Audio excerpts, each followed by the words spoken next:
گا۔ تو یہ جو سختی ہے اس کی خبر دیتے ہوئے یہ سورہ مبارکہ نازل ہو رہی ہے، اور خاص طور پر اسے باسن اگر جنگ کے معنی میں لیں تو الملحمۃ العظمی، کتاب الملاحم، جو کہ آپ دیکھیں گے احادیث کی کتابوں میں پورا باب ہے کتاب الملاحم، اور اس کا تعلق بھی دجال کے ساتھ ہے، کیونکہ پھر دجال ہی کو قتل کریں گے حضرت مسیح علیہ السلام نازل ہو کر۔ تو یہ سارا مسئلہ جو ہے اس کی خبر دینے کے لیے قیما لینذر بأسا شدیدا من لدنہ، گویا کہ یہ جو احادیث کی کتابوں میں آپ کو حدیث کے ابواب ملتے ہیں، چاہے وہ کتاب الفتن ہو اور چاہے وہ کتاب جو ہے آثار قیامہ ہے، اس طرح کے جتنے بھی ہیں، اور کتاب الملاحم ہے، یہ گویا کہ اس کی شرح ہے لینذر بأسا شدیدا من لدنہ، اور یہ ہوگا بھی خاص اللہ کی طرف سے، یہ آزمائش بھی، یہ دجال کا فتنہ بھی، یہ بہت بڑی جنگ بھی، جس کو آرمگڈون کہتے ہیں، کرسچین جو ٹریڈیشن ہے اس میں اس کے لیے لفظ ہے آرمگڈون، ایک بہت بڑی جنگ ہوگی۔ ڈکشنری میں بھی آپ دیکھیں گے کہ خیر اور شر کی قوتوں کے درمیان اس دنیا کے خاتمے سے پہلے ایک بہت بڑی جنگ ہونی ہے جس کا نام آرمگڈون ہے۔ لینذر بأسا شدیدا من لدنہ ویبشر المؤمنین الذین یعملون الصالحات، اور تاکہ بشارت دے وہ ان اہل ایمان کو جو نیک عمل کرتے ہوں، ان لہم اجرا حسنا، کہ ان کے لیے ہوگا بہت اچھا بدلہ، ماکثین فیہ ابدا، اور وہ اس میں رہیں گے ہمیشہ ہمیشہ۔ یہ جو دجالی فتنہ ہے اس کے ساتھ ایک خاص مناسبت ہے سورہ مبارکہ کی۔ احادیث میں آتا ہے کہ دجالی فتنے کے اثرات سے بچنے کے لیے اس سورہ مبارکہ سے ذہنی اور قلبی رشتہ مفید ہے، اس کی تلاوت کرتے رہنا، خاص طور پر جمعے کے روز پوری سورہ کہف، ورنہ یہ کہ کم سے کم اس کی ابتدائی اور آخری آیات ان کی بڑی اہمیت ہے۔ دجالی فتنہ اصل میں کیا ہے سمجھ لیجئے کہ ایک تو ہے دجالی فتنہ بالعموم، دجل کہتے ہیں فریب کو، جیسے کہ کوئی نبی نہیں ہے، وہ اس نے فریبی لبادہ اوڑھ لیا، نبوت کا دعویٰ کر رہا ہے، وہ دجال ہے۔ تو اس طرح کی تو حضور نے فرمایا ہے کہ 30 دجال پیدا ہوں گے، انہی میں سے ایک ہمارے زمانے کے اندر جو ہے یہ غلام احمد قادیانی بھی تھا، وہ دجال تھا، جس نے کہ اعلان کیا کہ میں نبی ہوں جبکہ وہ نبی نہیں تھا۔ تو فریبی بنا ہوا جس نے کہ ملمہ اپنے اوپر چڑھایا ہوا ہے۔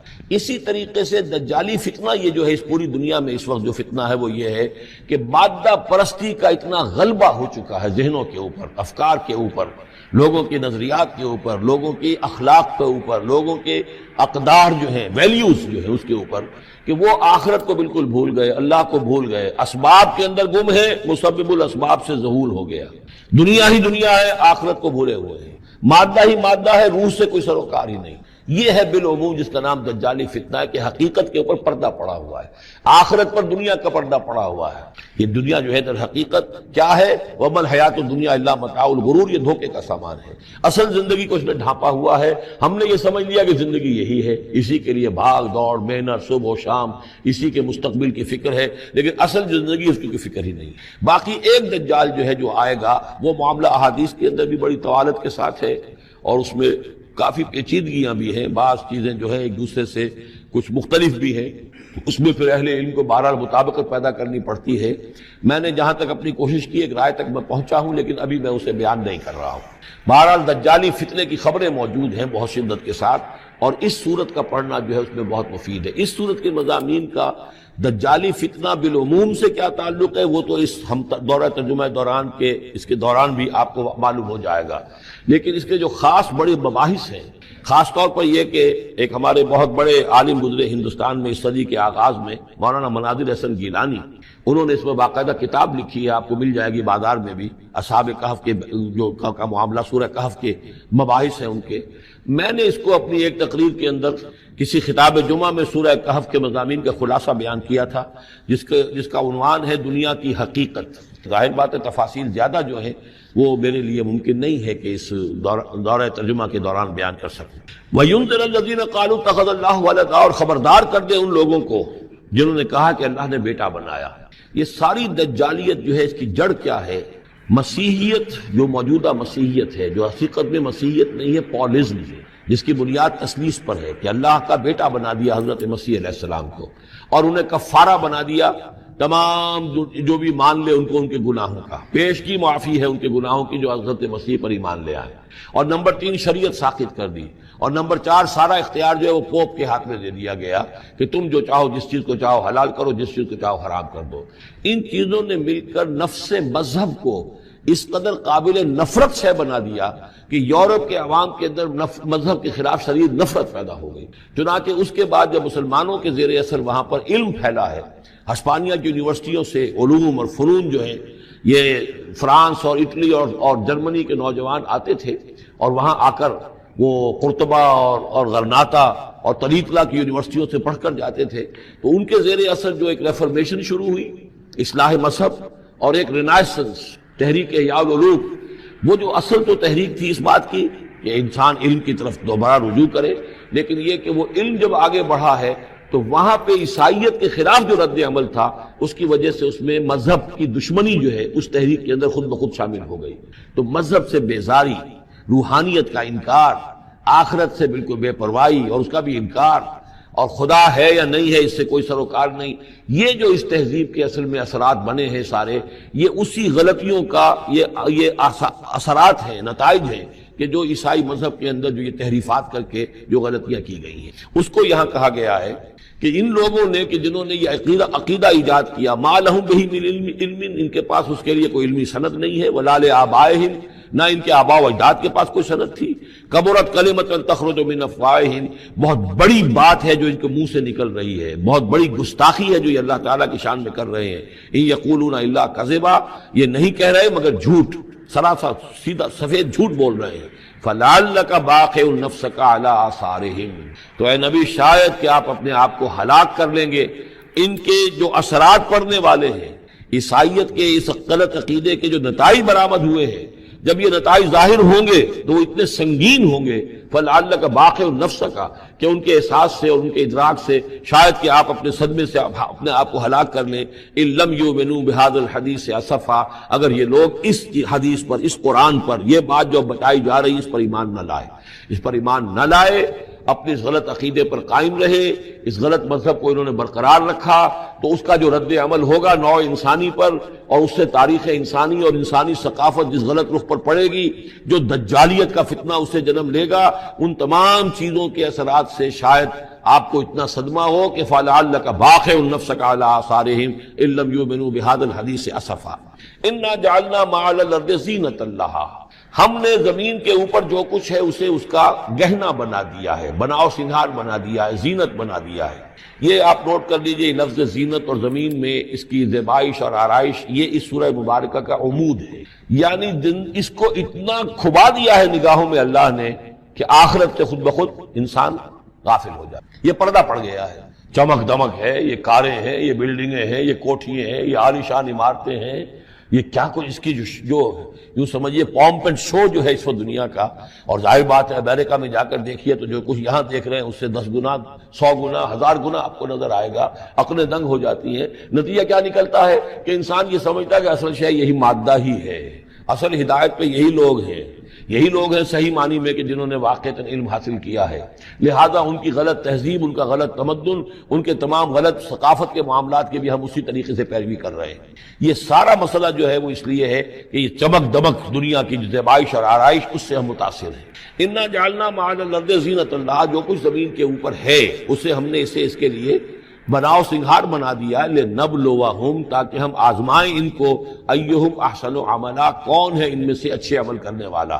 یعنی اب یوں دیکھیے وہ شعر جو ایک ہے، اگرچہ ذرا تھوڑا سا شان باری تعالیٰ کے اعتبار سے تو شاید اتنا مناسب نہ ہو، لیکن یہ کہ مفہوم کو ادا کرتا ہے کہ رخ روشن کے آگے شمع رکھ کر وہ یہ کہتے ہیں ادھر آتا ہے دیکھیں یا ادھر پروانہ جاتا ہے. ایک طرف ذات باری تعالیٰ ہے اور ایک طرف یہ دنیا ہے، اس کی چمک دمک ہے. اب یہ پروانہ جو ہے یہ انسان، اس کا امتحان ہے. آیا یہ اللہ اور آخرت کی طرف جا رہا ہے یا دنیا کی طرف اور دنیا کی زیبائش اور آرائش کی طرف جا رہا ہے؟ جو زیبائش اور آرائش کی طرف چلا گیا وہ گیا، وہ تباہ و برباد ہو گیا. فقط خسر خسرانا مبین. اور جس نے اس دنیا کی زیبائش اور آرائش اس سے منہ موڑ کر وہ جو حقیقت، جو اصل حسن ازلی ہے اللہ تعالیٰ کا اور اس کا جو جلال اور کمال ہے اور جو آخرت کی نعمتیں ہیں ان کو اختیار کر لیا، وہ کامیاب ہو گیا. تو امتحان اتنا ہی ہے کہ رخ روشن کے آگے شمع رکھ کر وہ یہ کہتے ہیں ادھر جاتا ہے دیکھیں یا ادھر پروانہ آتا ہے.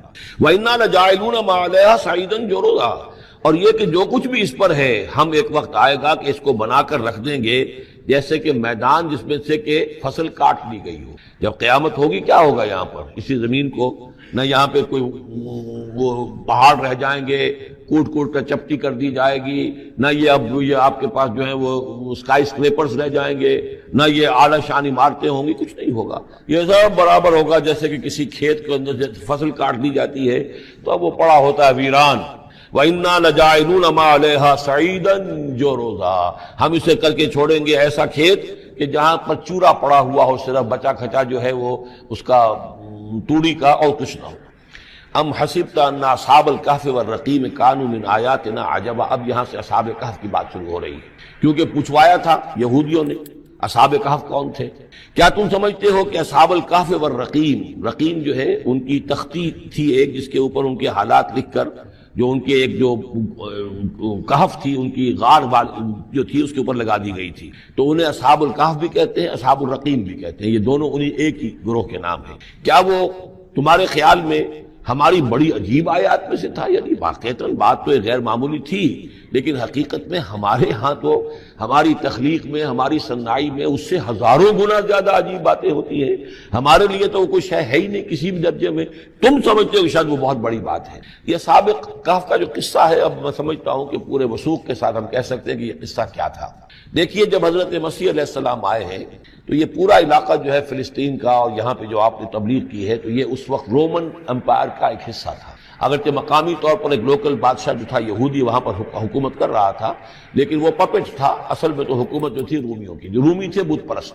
اور اس کے بعد چونکہ انہوں نے بغاوت کی، حضرت مسیح تو اٹھا لیے گئے سن 30 عیسوی کے آس پاس یا 33 عیسوی کے آس پاس، لیکن اس کے بعد جو ہے ان یہودیوں نے بغاوت کی رومیوں کے خلاف، جس کے نتیجے میں سن 70 عیسوی میں ٹائٹس رومی نے تو ان کی حکومت بھی ختم کی اور بیت المقدس کو برباد کیا، یروشلم کو تباہ کیا، 1,33,000 یہودیوں کو قتل کیا اور ان کو بھیج دیا، نکال دیا وہاں سے باہر. اس وقت کا معاملہ یہ ہے کہ اب کوئی اکے دکے جو بھی رہ جاتے تھے یہاں پر، کوئی یہودی یا عیسائی، یہودیوں کو تو نکال دیا، عیسائی رہ گئے، لیکن عیسائیوں پر بھی بہت ظلم ہوتا تھا. یہ موحد تھے، حضرت عیسیٰ کے ماننے والے، وہ بت پرست تھے. تو اس زمانے میں کہیں بادشاہ کوئی تھا ڈیسیس یا دقیانوس جس کو کہتے ہیں، اس کے زمانے میں کچھ جو عیسائی تھے حضرت عیسیٰ پر ایمان رکھنے، آج کے عیسائیوں پر قیاس نہ کیجیے، جو نصارہ تھے حضرت عیسیٰ کو ماننے والے جو موحدین تھے، ان میں سے کچھ نوجوانوں کی پیشی ہوئی بادشاہ کے دربار میں. انہوں نے کہا کہ تم اپنے نئے دین سے اگر باز نہیں آؤ گے، اتنے دن کی مہلت تمہیں دی جا رہی ہے تو تمہیں سولی چڑھا دیا جائے گا، بس مہلت دی جا رہی ہے، جاؤ غور کر لو، سوچو. ان لوگوں نے آ کر سوچا کہ اب نہ تو ہمارے لیے یہ ممکن ہے کہ ہم مقابلہ کر سکیں، چلو کسی غار میں چھپ جاتے ہیں، دیکھیں اللہ تعالیٰ کیا کرتا ہے ہمارے لیے. وہ ایک غار میں جا کر چھپے ہیں، اور غار میں جا کر چھپے ہیں تو اللہ نے انہیں وہاں پر سلا دیا. موت تاری نہیں کہ سلا دیا. اللہ کروٹ بھی بدلواتا رہا، ان کے لیے سارا کچھ بندوبست کیا، اللہ کی قدرت میں تھا. حضرت عزیر کو 100 برس کے لیے مار دیا تھا، موت کے بعد ان کو دوبارہ زندہ کر دیا. لیکن یہ کہ ان کا معاملہ یہ ہے کہ ان کو وہاں پر جو ہے تقریباً 300 برس یہ وہاں پر پڑے رہے اس غار کے اندر. غار کی شکل کچھ خاص ایسی تھی کہ ادھر آنا جانا لوگوں کا تھا ہی نہیں. اور یہ ہے جو موجودہ ترکی کے علاقے میں شہر ایفسس ہے، اس کے آس پاس ہیں اس طرح کے غار، جیسے ایجنٹا کے غار ہندوستان کے مشہور ہیں، ایسے ہی وہاں بھی غاروں کا سلسلہ ہے. اور ہیں بھی وہ ایسے کہ ان کے دہانے جو ہیں وہ ہے شمال کی جانب، تو دھوپ ان میں براہ راست نہیں جاتی. صرف یہ کہ ریفلیکٹڈ لائٹ تو آتی ہے، لیکن یہ کہ براہ راست دھوپ نہیں جاتی. تو ایک طرح کا اندھیرا سا اس کے اندر ٹوائی لائٹ جسے آپ کہہ لیں وہ رہتا ہے سارا دن. وہاں پر یہ 300 برس تک سوتے رہے. اس 300 برس کے عرصے میں یہ ہوا کہ رومن امپائر جو ہے اس نے خود عیسائیت اختیار کر لی. 300 عیسوی کے اندر کانسٹنٹائن جو تھا ایمپرر، وہ عیسائی ہو گیا. اب پوری امپائر جو عیسائی ہو گئی. اب اس کے زمانے میں اس کے بعد تھیوڈوسیس ہے ایک، 446 عیسوی میں یہ تھا. اس کے زمانے میں اللہ تعالیٰ نے ان لوگوں کو جگایا 300 برس کے بعد. اب یہ سمجھ رہے ہیں کہ وہی زمانہ ہے، وہی کفار کی حکومت ہے، وہی مشرکین ہے. اب انہوں نے ڈرتے ڈرتے اپنے کسی ایک آدمی سے کہا بھائی جاؤ یہ لے کے سکہ لے کر جاؤ چاندی کا، اور کچھ نہ کچھ کھانے پینے کے لیے لے کر آؤ، دیکھنا لیکن اس طرح ہو کہ ہمارا پتہ نہ چل جائے کہ ہم یہاں چھپے ہوئے ہیں. وہاں جو گئے انہوں نے وہ سکہ جو پیش کیا، کہ یہ سکہ تمہارے پاس کہاں سے آیا؟ یہ تو بہت پرانا سکہ ہے، تو 400 سال پرانا، 300 سال پرانا سکہ کہاں سے لے آئے تمہیں کوئی خزانہ ملا؟ بہرحال اس حوالے سے اب وہ جو ہے وہ پکڑے گئے. ان کی حالت جو ہے وہ جو بات سامنے آ گئی. لیکن جب بات سامنے آ گئی تو اب ان کا بہت یعنی وہ عزت کی گئی، اس لیے کہ اب تو جو ان کا مذہب تھا در حقیقت پوری مملکت کا مذہب وہی ہو چکا تھا، تو صورتحال تو تبدیل ہو چکی ہے۔ پھر یہ کہ اس کے بعد تفصیل معلوم نہیں ہے کہ غالباً وہ جا کر اپنی اسی غار میں وہ سو گئے ہیں یا دوبارہ اللہ نے ان پر وہیں پر موت طاری کر دی ہے، اس کا دروازہ بند کر کے اور اس پر ایک تختی لگا دی گئی ہے۔ یہ اصحاب کہف ہے۔ گبن کی جو ہے decline and fall of Roman empire, اس میں بھی یہ 7 سلیپرز، 7 سونے والے، ان کی کہانی موجود ہے۔ یہ چیز جو ہے گویا کہ رومن لٹریچر کے اندر موجود تھی، اس کا جو ذکر موجود تھا، اور قرآن مجید میں یہ امتحاناً سوال کیا گیا حضور سے، تو اس کا جواب دیا گیا کہ یہ 300 برس تک کچھ لوگوں کو سلا دینا، یہ اللہ تعالیٰ کے نزدیک تو کوئی بڑی بات نہیں ہے، تمہارے نزدیک ام حسبت ان اصحاب الکہف والرقیم کانوا من آیاتنا عجبا اذ ابى الفتية الى الکہف، جبکہ وہ نوجوان آئے اپنے اس غار میں، فقالوا، اور انہوں نے کہا ربنا آتنا من لدنک رحمتا، پروردگار اب خاص اپنے خزانہ فضل سے ہمارے لیے رحمت کا بندوبست فرما، وہیئ لنا من امرنا رشدا، اور ہمارے لیے ہمارے معاملے کے اندر جو ہے وہ کوئی عافیت کا بندوبست فرما، فضربنا علی آذانہم، تو ہم نے تھپکی دے دی ان کے کانوں پر، فی الکہف سنین عددا، اسی وہ غار کے اندر جو ہے وہ سوتے رہے کئی سال۔ ابھی یہاں اس بات کو نہیں چھیڑا کتنے سال، سنین عددا، متعدد سال وہ سوتے رہے۔ ثم بعثناہم، پھر ہم نے انہیں اٹھایا، لنعلم ای الحزبین احصیٰ لما لبثوا امدا، تاکہ ہم دیکھیں کہ 2 گروہوں میں سے کس کو صحیح معلوم ہے کہ کتنے عرصے وہ وہاں رہے تھے۔ اس کا ذکر آگے آ جائے گا 2 گروہوں سے مراد کیا ہے۔ اور تیسری اہم ترین آیات کیا ہے؟ آیات قرآنیہ۔ ان تینوں میں گہرا ربط ہے، آیات آفاقی، آیات انفسی، آیات قرآنی۔ ان میں تدبر کے ذریعے، غور و فکر کے ذریعے انسان ایمان حاصل کرے، یہ ٹاپ کا ایمان ہے، یہ انٹلیکچوئلز کا ایمان ہے، یہ صدیقین کا ایمان ہے۔ نمبر 2، ایک ایمان ہے عوام کے لیے، اس کے 2 راستے ہیں۔ نمبر 1، صاحب یقین کی صحبت، جس کے اندر یہ ایمان پیدا ہو چکا ہو، آپ اس کے قریب رہیے۔ اگر بھٹی کے سامنے بیٹھیں گے حرارت پہنچے گی، اگر آپ برف کی سل کے قریب ہوں گے ٹھنڈ پہنچے گی۔ صاحب امین، صاحب ایمان کی صحبت اختیار کریں گے، ایمان سرات کرے گا۔ یہ ہے عوام کے صحبت، کونوا مع الصادقین، ان کی صحبت اختیار کیا۔ تیسرا ذریعہ ہے جو ہمارے لیے خاص طور پر جو مسلمان پیدا ہوئے ہیں۔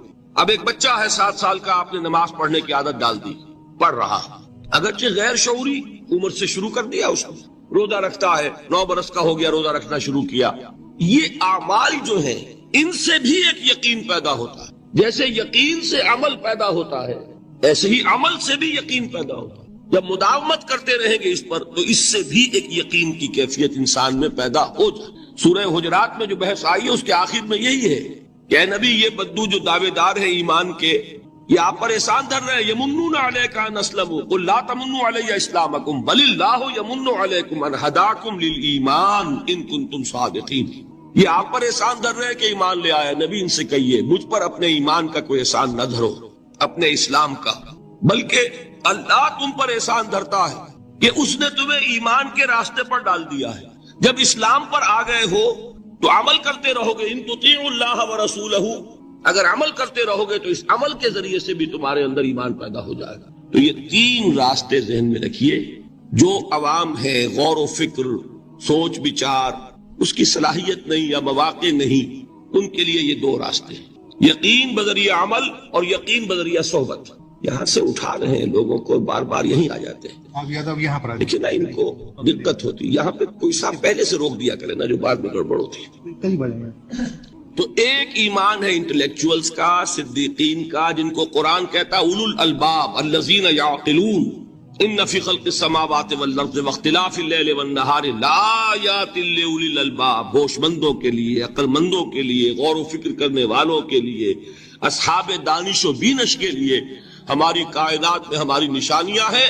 غور کرو اور ہمیں پہچانو، خود اپنے اندر جھانکو اور ہمیں پہچانو، اور ہماری یہ آیات جو ہیں ہمارے کلام کی، اس کی آیات جو ہیں ان میں وہ ایمان رچا بسا ہوا ہے، ان پر غور کرو، غوطہ زنی کرو۔ قرآن میں ہو غوطہ زن ہے مرد مسلمان۔ یہ ہے ٹاپ کا ایمان، یہ ہے اصل وہ ایمان کہ جو مطلوب ہے۔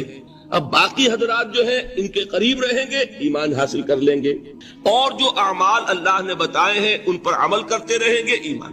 اب دوسری بات کی طرف آئیے، نفاق سے کیسے بچا جائے، اس کے لیے بھی 3 عمل ہیں۔ پہلی چیز اور دو چیزیں تو وہ ہیں کہ جو سورہ منافقون ہی کے دوسرے رکوع میں بیان ہوئی.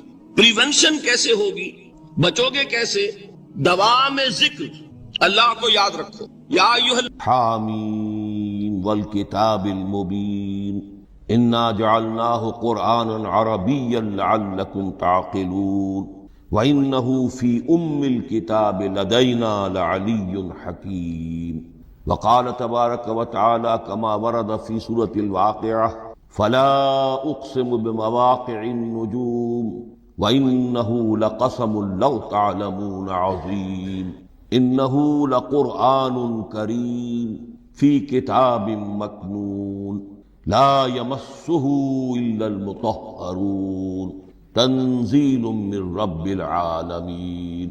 وقال عز وجل كما ورد في آخر سورة الفجر بل هو قرآن مجيد في لوح محفوظ. صدق الله العظيم. رب اشرح لي صدري ويسر لي أمري واحلل عقدة من لساني يفقهوا قولي. اللهم ربنا ألهمنا رشدنا وأعذنا من شرور أنفسنا. اللهم أرنا الحق حقا وارزقنا اتباعه وأرنا الباطل باطلا وارزقنا اجتنابه. اللهم ارحمنا بالقرآن العظيم واجعله لنا إماما ونورا وهدى ورحمة. اللهم ذكرنا منه ما نسينا وعلمنا منه ما جهلنا وارزقنا تلاوته آناء الليل وآناء النهار واجعله لنا حجة یا رب العالمین آمین. تعارف قرآن کے ضمن میں سب سے پہلی بات جو سمجھنے کی ہے وہ یہ کہ قرآن مجید کے بارے میں ہمارا اجمالی عقیدہ کیا ہے. یہ تین جملوں پر مشتمل ہو سکتا ہے. ہمارے نزدیک قرآن اللہ کا کلام ہے جو محمد الرسول اللہ صلی اللہ علیہ وسلم پر نازل ہوا، اور تیسرے یہ کہ یہ مکمل محفوظ شکل میں موجود ہے بنوعاً، اس میں نہ کوئی تحریف ہوئی ہے نہ کوئی تبدیلی. یہ کم سے کم تین اجزاء ہیں ہمارے عقیدے کے قرآن مجید کے بارے میں. لیکن اب اس کی کچھ علمی توضیحات. سب سے پہلے یہ کہ کلام ہونا اس کا اللہ کا کلام ہو، اس لیے کہ آپ کے علم میں ہے کہ تورات جو حضرت موسیٰ علیہ السلام کو دی گئی تھی وہ لکھی ہوئی شکل میں پتھر کی تختیوں پر لکھی ہوئی صورت میں دی گئی، اور قرآن مجید کی تنزیل جو محمد رسول اللہ صلی اللہ علیہ وسلم پر ہوئی ہے وہ ایک مختلف صورت میں ہوئی. اس کو قرآن مجید خود اللہ کا کلام قرار دے. چنانچہ سورہ توبہ کی آیت ہے، آیت نمبر 6، وَإِنْ أَحَدٌ مِّنَ الْمُشْرِكِينَ اسْتَجَارَكَ فَأَجِرْهُ حَتَّى يَسْمَعَ كَلَامَ اللَّهِ ثُمَّ أَبْلِغْهُ مَأْمَنَهُ.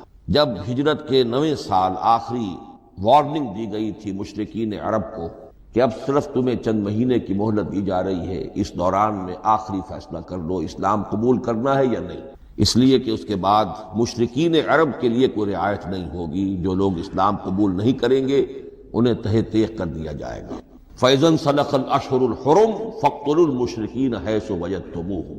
جب یہ مہلت ختم ہو جائے تو ان مشرکین کا قتل عام کرو. اس کی وضاحت پھر جب سورہ توبہ ہم پڑھیں گے تو اس وقت ہوگی. اس وقت یقیناً ذہن میں کچھ اشکالات آئیں گے، لیکن اس وقت اس ضمن میں تفصیلی بحث کا موقع نہیں. اب اس میں ایک استثناء رکھا گیا کہ ایک مشرک ہے وہ چاہتا ہے کہ اتنا بڑا چیلنج جو ہمیں دے دیا گیا تو ہمیں موقع دیا جائے کہ ہم آئیں، آپ کے پاس بیٹھیں، کچھ دن رہیں، اللہ کا کلام سنیں، آپ کیا بات منوانا چاہتے ہیں، اس کے لیے کیا دلائل ہیں، اس کو اچھی طرح سمجھیں. اس کا ہمیں موقع ہونا چاہیے.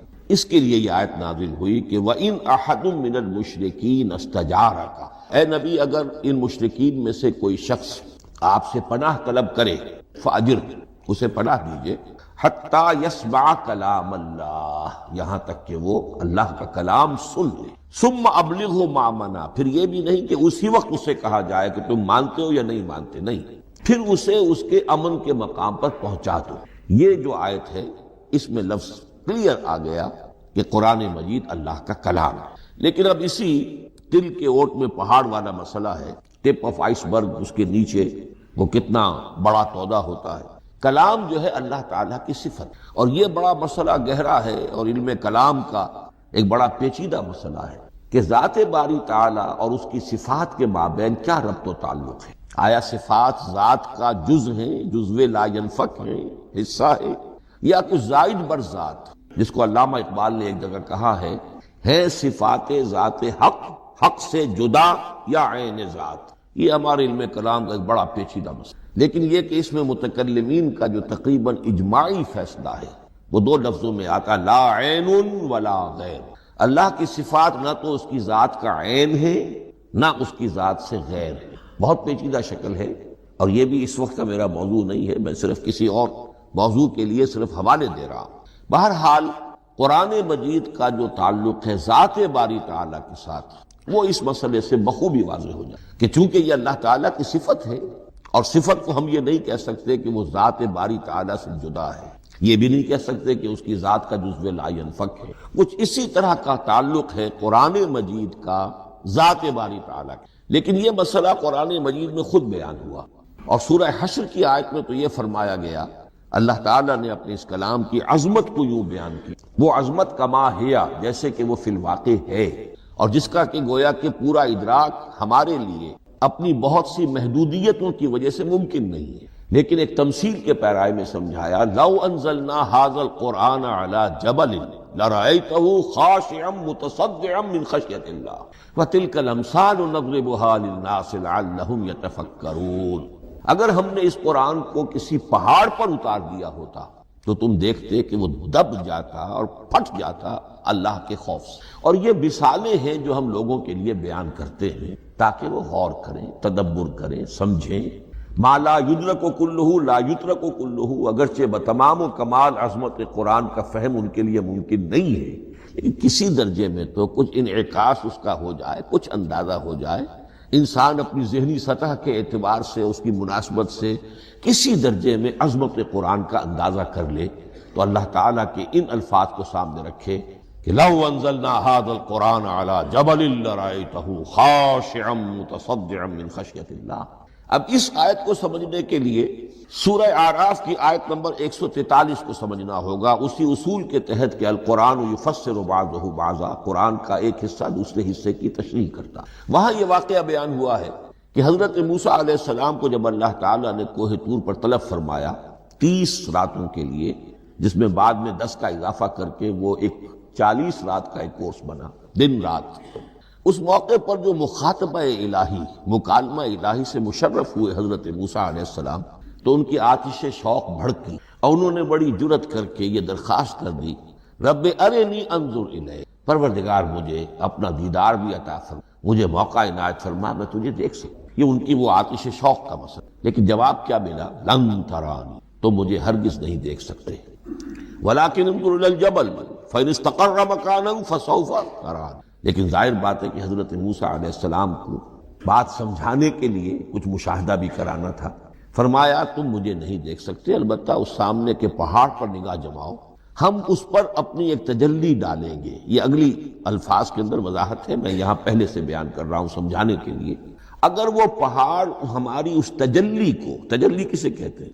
جلا، روشنی، تو اللہ تعالیٰ کی طرف سے وہ خاص اس کے نور کا جب پرتو ہوتا ہے کسی شے پر تو وہ اس کی تجلی ہے۔ ہم اپنی ایک تجلی اس پہاڑ پر ڈالیں گے، اگر وہ اس کو جھیل جائے، اپنی جگہ کھڑا رہ جائے، تو تم سمجھنا کہ شاید تم بھی ہمیں دیکھ سکو۔ فلما تجلی ربہ للجبل، اب یہاں وہ لفظ آ گیا، جب اللہ نے تجلی اپنی پہاڑ پر ڈالی، جعلہ دکا وخر موسیٰ صعقا، وہ پہاڑ ریزہ ریزہ ہو گیا اور حضرت موسیٰ بے ہوش ہو کر گر۔ اب یہ بے ہوش ہو کر گر جانا، جبکہ وہ تجلی براہ راست بھی نہیں ہے، بالواسطہ ہے۔ مشاہدہ جو کر رہے حضرت موسیٰ وہ بالواسطہ، تجلی پہاڑ پر ہے، لیکن یہ کہ اس کا بھی بالواسطہ اس کا جو ہوا ہے، اس کی جو تاثیر ہوئی حضرت موسیٰ علیہ السلام پر کہ وہ اس کی تاب نہ لا سکے اور بے ہوش ہو گئے۔ یہاں سے یہ بات سمجھ میں آتی ہے کہ یہ تجلی یہ ذات باری تعالیٰ تھی جس نے کوہ طور کو جلا کر بھسم کر دیا یا ٹکڑے ٹکڑے کر دیا، ریزہ ریزہ کر۔ اب ذات الہی کے ساتھ جو تعلق ہے کلام الہی کا، اور یہ صفت جو لا عین ولا غیر کے درجے میں ہے ذات کے ساتھ، تو وہی تاثیر اس کلام الہی کی۔ لو انزلنا ھذا القرآن علی جبل لرأیتہ خاشعا متصدعا من خشیۃ اللہ وتلک الامثال نضربها للناس لعلهم یتفکرون۔ اس حقیقت کو اس دور میں اپنے مطالعے کی محدودیت کا اعتراف کرتے ہوئے عرض کر رہا ہوں کہ میرے نزدیک جس قدر پرشکوہ انداز میں علامہ اقبال نے بیان کیا ہے، اسی کیفیت کو وہ شاید اس کی کوئی مثال نہ مل۔ فاش گویم آنچ در دل مضمر است، یہ کتابیں نیست چیزیں دیگر است، میں صاف ہی کہہ دیتا ہوں جو میرے دل میں چھپی ہوئی، فاش گویم آنچے در دل مضمرست، یہ کتابیں نیست، اس قرآن کو کتاب نہ سمجھنا، یہ کچھ اور شے ہے، چیزیں دیگر است۔ اب وہ چیزیں دیگر کیا ہے؟ وہی جو میں نے عرض کیا، ذات باری تعالیٰ اور کلام کا صفت باری تعالیٰ ہونا، اس کے بنا پر جو مناسبت ہے، جو قرب ہے، جو مشابہت ہے، مثل حق پنہاؤ ہم پیداست زندہ و پائندہ و گویاست، اس کلام میں اللہ تعالیٰ کی ساری صفات کا انعکاس موجود۔ یہ بات ویسے بھی سمجھ میں آتی ہے، کوئی شخص ذرا گفتگو کرے، چند جملے جب وہ ادا کرے گا اپنی زبان سے تو معلوم ہو جائے گا کہ اس کے فہم کا، اس کی دانش کا، اس کے مطالعے کا حدود اربع کیا ہے اور اس کے ذہن کی سطح کیا، سمجھ میں آ جائے گی بات۔ اس لیے کہ کلام جو ہے وہ متکلم کی پوری شخصیت کی عکاسی کر رہا ہوتا۔ تانت بازی راگ پایا، چند جملے کسی نے کہا، پتہ چل گیا کہ یہ کس سطح کے آدمی ہیں، علمی اعتبار سے، معلوماتی اعتبار سے، تہذیبی اعتبار سے، کلچرڈ ہیں یا نہیں ہیں، یہ ساری باتیں چند جملوں میں۔ تو اللہ تعالیٰ کی بھی جملہ صفات کا عکس اس قرآن میں موجود، ان میں سے جن چند چیزوں کا ذکر علامہ نے شعر میں کیا، وہ جو سورہ حدید کی آیت ہے، هو الاول والآخر والظاہر والباطن، اللہ الظاہر بھی ہے الباطن بھی، اتنا ظاہر کہ اس سے زیادہ ظاہر کوئی شے نہیں اور اتنا باطن کہ اس سے زیادہ چھپی ہوئی کوئی شے نہیں۔ اسی لیے حضور سے جو منقول ہیں الفاظ کہ پروردگار انت الظاہر فلیس فوقک شیء وانت الباطن فلیس دونک شیء، یہی کیفیت قرآن کی ہے۔ مثل حق پنہاؤ ہم پیداست، پنہا بھی ہے ظاہر، جیسے ذات باری تعالیٰ، اور جیسے اللہ تعالیٰ کی شان ہے جو آیت الکرسی کے شروع میں آئی، الحی القیوم، مثل حق پنہاؤ ہم پیداست زندہ ہو پائندہ ہو گویاست۔ یہ قرآن جو ہے اللہ تعالیٰ کی صفات کا ایک عکس اپنے اندر رکھتا۔ اس سے ذرا آگے چلیے، کلام کے بارے میں۔ اب کلام الہی ظاہر بات ہے کہ صفت ہے اور صفت قدیم ہے، اللہ کی صفات حادث نہیں ہے، اللہ کی ذات بھی قدیم ہمیشہ سے اور اس کی صفات بھی قدیم ہمیشہ سے۔ اور یہ جو کلام الہی ہے، ظاہر بات ہے کہ یہ جو ہماری زبان کے حروف و اصوات ہیں، کلام الہی تو ان سے منزہ ہے، مبرہ ہے، ماورا ہے، اعلیٰ ہے، عرفہ ہے۔ ہماری زبانوں کے حروف و اصوات، الفابیٹس جگہ جگہ تبدیل ہو جائیں گے، انگریزی کے کچھ اور ہیں، اردو کے کچھ اور ہیں، عربی کے کچھ اور ہیں۔ کلام الہی ان تمام سے اعلیٰ، عرفہ، منزہ اور مبرہ۔ یہ کلام الہی جب بھی نازل ہوا ہے، ظاہر بات ہے حضرت موسیٰ پر اگر کتاب اتاری گئی وہ بھی علم الہی سے آئی، لیکن وہ عبرانی زبان میں آئی۔ حضرت عیسیٰ علیہ السلام پر انجیل اتاری گئی، ہم یقین سے نہیں کہہ سکتے، دو میں سے کسی ایک زبان میں اتاری گئی ہوگی، یا عبرانی ہوگی، اس لیے کہ شام کے جس علاقے میں، فلسطین کے جس علاقے میں ان کی پیدائش ہوئی اور جہاں وہ دعوت و تبلیغ کے لیے گھومتے رہے، اس کے عوام کی زبان تھی آرامی اور خواص کی زبان تھی عبرانی۔ تو یا تو وہ بھی تورات کی طرح عبرانی ہی میں نازل ہوئی تھی یا آرامی میں۔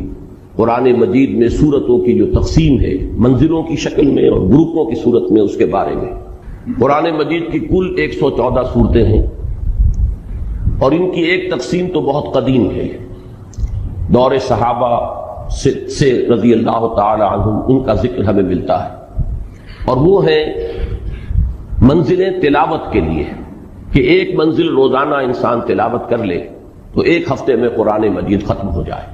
اس میں یہ نہیں ہے کہ صفحے گن کر برابر برابر 7 حصوں میں تقسیم کیے گئے ہوں، بلکہ مکمل صورتیں ہیں، لیکن یہ کہ ایک بہت ہی ایک ترتیب اس میں قائم ہوئی ہے کہ سورہ فاتحہ کو اگر الگ کر لیا جائے کہ وہ پورے قرآن مجید کے لیے ایک نہایت جامع مقدمے کی حیثیت رکھتی ہے، تو اس کے بعد سے تقسیم یہ ہے کہ پہلی منزل میں 3 صورتیں ہیں، دوسری میں 5 ہیں، تیسری میں 7 ہیں، چوتھی میں 9 ہیں، پھر 11 ہیں، پھر 13 ہیں۔ یوں سمجھئے کہ یہ بڑھتا چلا جا رہا ہے، سیڑھی جو ہے بڑے ہی ایک حساب سے بڑھ رہی ہے۔ البتہ حزب مفصل جو کہلاتا ہے آخری، اس میں 65 صورتیں ہیں، وہ بھی 15 کا ملٹیپل بنتا ہے 13 کا، 13 ضرب 5 65، اس کے اندر بھی ایک حسن ہے عددی اعتبار سے۔ ان میں مکی مدنی کی کوئی تقسیم نہیں ہے، بلکہ یہ ہے کہ اصل پیش نظر یہ ہے کہ تقریباً مساوی 7 حصے ہو جائیں، بالکل مساوی نہیں ہے۔ اس میں سے جو پہلا گروپ ہے، پہلی منزل 5.25 پارے کی ہے، بعض جو ہے وہ 4 پارے 4.25 پارے کے لگ بھگ ہے، آخری منزل جو ہے وہ سورہ قاف سے شروع ہوتی ہے، اور یہ آپ کے علم میں ہے کہ 26ویں پارے میں سورہ قاف ہے، 27، 28، 29، 30 تقریباً 4.25 پارے اس کے بنے گے، تو بالکل برابر نہیں ہے، البتہ تقریباً مساوی 7 حصے۔ یہ 7 منزلیں جو ہیں، اور ان کو 7 احزاب بھی کہتے ہیں، جیسا کہ میں عرض کر چکا ہوں یہ قدیم ہے، ان کا ذکر آپ کو دور صحابہ سے مل جائے۔ البتہ بازی قریب میں نظم قرآن کے ضمن میں جو خاص ایک غور و فکر مولانا حمید الدین فراہی رحمۃ اللہ علیہ سے جس کا آغاز ہوا، اور اس میں یقیناً کچھ پیش قدمی ہوئی ہے اور آگے بڑھے ہیں مولانا امین حسن اصلاحی، تو اگرچہ مولانا اصلاحی کی بہت سی تفسیری آراء سے بھی اختلاف ہے، خاص طور پر حد رجم کے بارے میں جو رائے انہوں نے ظاہر کی ہے اس کی بنا پر تو شدید صدمہ بھی ہے، اور محسوس ایسا ہوتا ہے کہ وہ کم سے کم اس معاملے میں منکرین حدیث اور منکرین سنت کی صف میں جا کر کھڑے ہو گئے۔ تاہم اس کے یہ معنی نہیں ہے کہ ان کی کوئی خدمت نہیں ہے اور تفسیر قرآن کے ضمن میں اور بالخصوص تدبر قرآن کے ضمن میں انہوں نے کوئی کام نہیں کیا ہے۔ تو مولانا فراہی نے جو نظم قرآن کا تصور پیش کیا اس سے ایک قدم آگے بڑھے ہیں مولانا اصلاحی، اور میرے علم میں نہیں ہے کہ ان سے پہلے کسی نے اس حقیقت کی نشاندہی کی ہو، واللہ عالم، کہ جس طرح قرآن مجید کی یہ 7 منزلیں تلاوت کی ہیں، ایسے ہی 7 گروپ ہیں، اور یہ معنوی تقسیم ہے کہ ان میں سے ہر گروپ کا آغاز ہوتا ہے 1 یا 1 سے زائد مکی صورتوں سے، اور اختتام ہوتا ہے 1 یا 1 سے زائد مدنی صورتوں پر۔